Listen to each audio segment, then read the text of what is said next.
نحمده ونصلي ونسلم على رسوله الكریم۔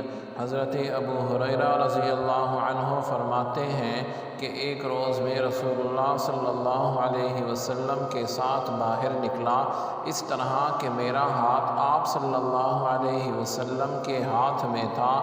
آپ کا گزر ایک ایسے شخص پر ہوا جو بہت شکستہ حال اور پریشان تھا، تو نبی علیہ السلام نے پوچھا کہ تمہارا یہ حال کیسے ہو گیا؟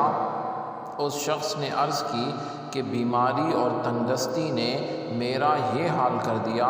تو آپ صلی اللہ علیہ وسلم نے فرمایا کہ میں تمہیں چند کلمات بتاتا ہوں، وہ پڑھو گے تو تمہاری بیماری اور تنگدستی جاتی رہے گی۔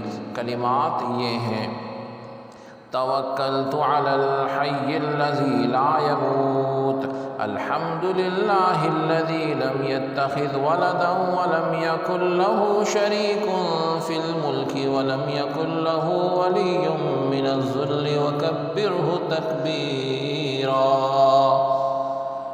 تو فرماتے ہیں کہ اس کے کچھ عرصے بعد آپ صلی اللہ علیہ وسلم اس طرف تشریف لے گئے تو اس کو اچھے حال میں پایا۔ تو آپ صلی اللہ علیہ وسلم نے خوشی کا اظہار فرمایا۔ اس نے عرض کیا کہ جب سے آپ نے مجھے یہ کلمات بتلائے ہیں، میں پابندی سے ان کلمات کو پڑھتا ہوں اور اللہ رب العزت نے میری پریشانی دور فرمائی۔ سبحانک اللہم و بحمدک، اشہد ان لا الہ الا انت، استغفرک و اتوب الیک۔